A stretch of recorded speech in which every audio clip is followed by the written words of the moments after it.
Online classes में आप सभी का स्वागत है। यह आपके गृह विज्ञान की वीडियो है और गृह विज्ञान के हम पिछले लेसन को आगे बढ़ाते हुए जो कि है पाठ 15 जल तथा जलपूर्ति, तो इसी का आगे का भाग हम लोग बच्चों शुरू करते हैं। तो हमारी पढ़ाई शुरू करने के सबसे पहले क्या करेंगे, सबसे पहले अपनी किताब निकाल लेंगे। आप सबने अपनी किताब निकाल ली है और किताब में बच्चों हमारा पाठ 15 चल रहा था, जल तथा जलपूर्ति। ठीक है, और इसमें अब तक हम लोग पढ़ चुके थे जल की उपयोगिता, जल के प्रकार पढ़ चुके थे और इस समय हम पढ़ रहे थे जल के स्रोत। और जल के स्रोत में हमने पढ़ लिया था वर्षा, नदियाँ, तालाब और हमारा फोर्थ है झीलें, जो कि आज हम पढ़ेंगे। तो सभी बच्चे ध्यान देंगे और ध्यान से आप लोग पढ़ना है। प्रकृति में केवल स्वनिर्मित झीलें ही पाई जाती हैं, लेकिन मनुष्य ने अपनी आवश्यकता अनुसार जल का संग्रह करने के लिए कृत्रिम झीलें भी बनाई गई हैं। इस प्रकार की झीलें मुख्यतः दो प्रकार की होती है। प्राकृतिक झीलें। प्राकृतिक झीलें प्रकृति में स्वयं निर्मित होती हैं, विशेषकर ऐसे स्थानों पर जहां भूमि का तल काफी नीचा हो, जैसे पहाड़ी स्थानों पर। वहां पर वर्षा का जल एकत्र हो जाता है, जैसे कश्मीर की डल झील, नैनी झील नैनीताल की। परंतु पृथ्वी के तराई की बेल्ट पर जहाँ पानी का तल काफी ऊंचा है, वहां पृथ्वी की ऊपरी सतह तोड़कर पानी स्वयं बाहर आने लगता है और तथा एकत्र होने लगता है और ना सूखने वाली झीलें बनती हैं। दूसरा है कृत्रिम झीलें। मनुष्य ने जल की आवश्यकताओं की पूर्ति करने के लिए पहाड़ों की तलहटी तथा मैदानी भागों में कृत्रिम झीलें निर्मित की हैं। विश्व प्रसिद्ध पंजाब का भाखड़ा नागल बांध इसका सर्वोत्तम उदाहरण है। वहां 3 और पहाड़ियों से एक और बांध बनाकर जल को रोका गया है।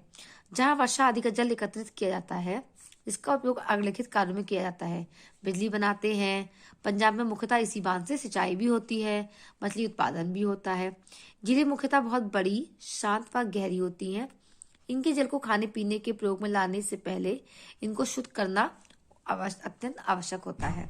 ठीक है, तो झीलें कितने टाइप की होती हैं? 2 टाइप की होती है। एक होती है प्राकृतिक वाली और दूसरी होती है कृत्रिम। प्राकृतिक वो होती है जो अपने आप से स्वयं निर्मित होती है, और कृत्रिम जो होती है, जो बांध होते हैं हमारे, डैम जो होते हैं, उन्हें हम कृत्रिम झीलों के रूप में जानते हैं। अब आ गया झरने यानी कि फॉल्स। झरना पानी को प्राप्त करने का एक प्राकृतिक साधन है। पहाड़ों पर जब वर्षा का जल चट्टानों के बीच बढ़ जाता है, चट्टानों के बीच पानी की अधिकता होने के कारण जल अपना रास्ता बनाकर बाहर निकलने लगता है तथा ऊंचाई से नीचे की ओर गिरता है। इसी को झरना कहते हैं। किन्हीं झरनों का जल बहुत लाभदायक होता है, जैसे देहरादून की कैंपटी फॉल है।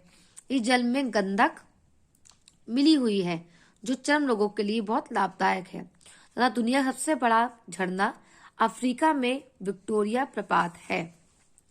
झरने के जल की विशेषता कौन कौन सी होती है? यह जल प्राकृतिक रूप से शुद्ध होता है, इसलिए स्वास्थ्यवर्धक भी माना जाता है। कुछ झरनों में गंधक अम्ल के रूप में मिली रहती है, जो त्वचा के रोगों के लिए विशेषकर लाभदायक होती है। कुछ झरने मौसम के अनुसार होते हैं, अतः मौसम के अनुसार ही अपना तापमान बदलते हैं। झरने का पानी पीने योग्य होता है। अब नेक्स्ट है कुएं। कुएं यानी कि वेल्स। हमारे देश में पानी प्राप्त करने का प्राचीनतम साधन क्या है? कुआं है। कुआं प्रायः पानी के तल तक खोदे जाते हैं, फिर उन्हें पक्का किया जाता है और कुओं की गहराई के अनुसार 3 प्रकार से बढ़ सकते हैं। ठीक है, हम बहुत गहरा खोदते हैं तो फिर वहां पे कुएं बन जाते हैं, उसे पक्का कर देते हैं। उस आधार पे 3 तरह के कुएं होते हैं। नंबर 1 है उथला कुआं यानी कि शैलो वेल्स। उथले कुएं ज्यादातर तराई वाले क्षेत्रों में पाए जाते हैं, जहां गहराई 12 से 15 मीटर तक होती है तथा केवल पृथ्वी के प्रथम अप्रवेश स्तर तक खोदे जाते हैं। ऐसे कुओं का जल पीने में बहुत स्वादिष्ट होता है, क्योंकि जल में उचित मात्रा में लवणीय पदार्थ मिले होते हैं। इसी कारण यह कठोर जल कहलाता है, जो साबुन लगाने पर झाग नहीं देता। उथले कुएं हमेशा शौचालय व गंदे पानियों से दूर बनाए होने चाहिए, क्योंकि इनका गंदा पानी जल पृथ्वी के प्रथम स्तर पर क्षमता नीचे रहता है, जिससे कुएं का पानी दूषित हो जाता है तथा प्रयोग करने के लिए बेकार हो जाता है। ठीक है, जैसे ये देखिए यहाँ पर है, ये कुआं बना हुआ पर इसके तरीके से, और इसको हमने ऐसे स्ट्रक्चर दिखाया है किस तरीके से पानी बहता है। दूसरा है गहरे कुएं यानी कि डीप वेल्स। गहरे कुएं सामान्यतः 35 से 40 मीटर गहरे होते हैं। इन कुओं का जल उथले कुओं की अपेक्षा अधिक स्वच्छ होता है, क्योंकि पृथ्वी की कई परतों के नीचे यह जल स्तर होता है। जल अधिक गहराई पर होने के कारण इसमें कार्बनिक अशुद्धियां बहुत कम मात्रा में पाई जाती हैं। अधिक गहराई होने के कारण जल तक कार्बन डाइऑक्साइड भी नहीं पहुंच पाती। इन कुओं का जल अधिकांशतः शुद्ध होता है। जो गहरे कुएं होते हैं उनका पानी शुद्ध होता है कंपेयर टू उथले कुएं के। अब है पताल तोड़ कुएं, यानी कि आर्टिजन वेल। पताल तोड़ कुओं का दूसरा नाम आर्टिजियम कुएं भी है। पृथ्वी के नीचे जब कभी पथरीली या मजबूत चट्टान आ जाती है तो उसे किसी बारूद या बर्मे से तोड़कर छिद्र बनाया जाता है। भूमि के जल की अधिकता के कारण जल छिद्र में से फव्वारे की भांति निकल पड़ता है। जल ऊपर खींचने के लिए हैंडपंप या बिजली की मशीनें प्रयोग की जाती हैं। इन कुओं का जल शुद्ध व स्वच्छ होता है। ये हैंडपंप आपको पता ही है, आप लोगों के घरों में आसपास देखा भी होगा आपने किस तरह से होता है ये। अब है आदर्श कुआं। ठीक है, अब क्या है, आदर्श कुआं है। आदर्श कुआं कोई अलग कुआं नहीं है, बल्कि इन्हीं कुओं का निर्माण इस प्रकार किया जाता है जिसमें बाह्य अशुद्धियां प्रवेश करने की संभावना कम से कम हो। एक आदर्श कुएं की कितनी विशेषता होनी चाहिए, मतलब नॉर्मली इस कुएं 3 प्रकार के आपने पढ़े, उसमें से आदर्श कुआं, आइडियल कुआं कैसा तरह होना चाहिए उसके बारे में बता रहे हैं। आदर्श कुआं स्वच्छ भूमि पर बनवाना चाहिए।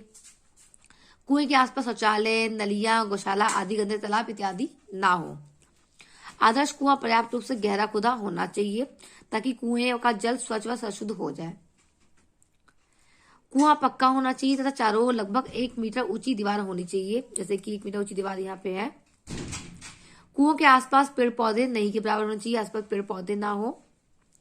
कुएं के ऊपर छत बनी होनी चाहिए तथा चारों तरफ बाहर की ओर ढलाबदार फर्श होना चाहिए। ये छत बनी हुई है और ऐसे ढलाबदार है। कुएं पे कपड़े धोना, बर्तन मांजना, पशु नहलाना, नहाना वर्जित होना चाहिए। इन सब कार्यों के लिए कुएं के पास से पक्का और ढलाबदार चबूतरा होना चाहिए जिससे गंदगी कुएं के अंदर प्रवेश ना कर सके। बरसात व गर्मियों के दिनों में विशेषकर क्लोरीन की लाल दवा, पोटेशियम परमैंगनेट का प्रयोग करना चाहिए जिससे कीटाणुओं से बचा जा सके। यदि संभव हो तो कुएं को ढककर रखना चाहिए। केवल पानी निकालने का स्थान खुला होना चाहिए। पानी निकालने के लिए स्वच्छ बाल्टी या रस्सी का प्रयोग करना चाहिए। कुओं से पानी निकालने के लिए हैंडपंप का प्रयोग करना चाहिए। इससे कुएं में जाने वाली गंदगी न्यूनतम रहती है। अब है स्रोत। शुद्ध जल प्राप्त करने का एक प्राकृतिक साधन स्रोत भी है। वर्षा का जल जब पृथ्वी पर आता है तो कुछ मात्रा पृथ्वी सोख लेती है है। यह जल जब पृथ्वी के नीचे अधिक मात्रा में एकत्र हो जाता है तो पृथ्वी की अप्रवेशित परत इसे नीचे नहीं जाने देती तथा इसके कारण जल का दबाव पृथ्वी के नीचे बढ़ जाता है और जल पृथ्वी को कमजोर परत के फोड़कर पृथ्वी से बाहर निकलने लगता है तथा इसी को स्रोत का नाम देते हैं।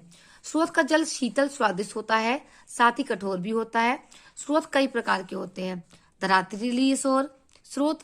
वर्षा का जब भूमि की पहली परत पर इकट्ठा हो जाता है और फूट कर बाहर निकल जाता है तो ऐसे स्रोतों को धरातलीय स्रोत कहा जाता है। यह ग्रीष्म ऋतु में प्रायः सूख जाते हैं परंतु वर्षा ऋतु आने पर दोबारा से भर जाते हैं। फिर है प्रमुख स्रोत। प्रमुख स्रोत धरातलीय स्रोत के पृथ्वी पर कई अप्रवेशीय परतों के नीचे पाया जाता है तथा इन अप्रवेश्य परतों को तोड़कर बाहर निकलता है। इस निचले स्तर पर पानी की काफी अधिक मात्रा पाई जाती है, इस कारण इसको दूसरे शब्दों में निरंतर स्रोत भी कहते हैं। नंबर 3, मध्यवर्ती स्रोत।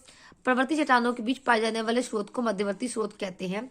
वर्षा का जल यहाँ आकर एकत्रित हो जाता है जो कि पृथ्वी की भूमि का निचला स्तर होता है और एक स्रोत का ऊपर ले लेता है। उसके बाद है उष्ण स्रोत। ऐसे स्थानों पर जहां ज्वालामुखी का विस्फोट बंद हो चुका है वहां फूटने वाले स्रोत उष्ण स्रोत कहलाते हैं क्योंकि वहां की भूमि का आंतरिक भाग काफी गर्म होता है, इसलिए इनका जल गर्म होता है। अब लास्ट है लवणीय स्रोत। ऐसे स्रोत जिनके जल में विभिन्न प्रकार के लवण घुले रहते हैं उन्हें लवणीय स्रोत कहते हैं। अधिकांशतः अकार्बनिक लवण जल में घुले रहते हैं जैसे साधारण नमक, गंधक, तांबा इत्यादि। लवणीय स्रोत का जल औषधि के रूप में प्रयोग किया जाता है, जैसे कि गंधक मिला जल चर्म रोगों के लिए इस्तेमाल किया जाता है। ठीक है, तो इस प्रकार से हमने पढ़ा कि स्रोत कितने प्रकार के, धरातलीय स्रोत, प्रमुख स्रोत, मध्यवर्ती स्रोत, उष्ण स्रोत और लवणीय स्रोत। ठीक है। और हमने ये भी पढ़ा कि पानी के स्रोत कहाँ से आता है, जैसे कि कुएं हो गए, झीलें हो गई, झरने हो गया, नदी हो गई, तालाब हो गया, और वर्षा का पानी तो होता ही है। तो बच्चों हमने आज ये पूरा पढ़ लिया यहाँ पर। अब इसके आगे का लेसन मैं आपको नेक्स्ट वीडियो में पढ़ाऊंगी, जिसमें शुद्ध जल और जल की अशुद्धियों के बारे में आ जाएगा, और उनसे कौन कौन सी बीमारियां होती है इसके बारे में पता लगेगा। आपका होमवर्क ये होगा कि जो भी आपके जल के स्रोत पढ़ाए हैं मैंने आपको, जैसे कि वर्षा, नदियां, झीलें, तालाब, झरने, आप इनके एक अलग अलग पिक्चर्स अच्छे से निकाल के रखिएगा, या फिर आप अपनी कॉपी में जब क्वेश्चन आंसर करेंगे तो हर किसी का स्रोत के बारे में आप अलग अलग पिक्चर भी ड्रॉ करेंगे। ठीक है। तो आज की वीडियो में इतना ही, हम फिर नेक्स्ट वीडियो मिलते हैं, तब तक के लिए बाय बाय।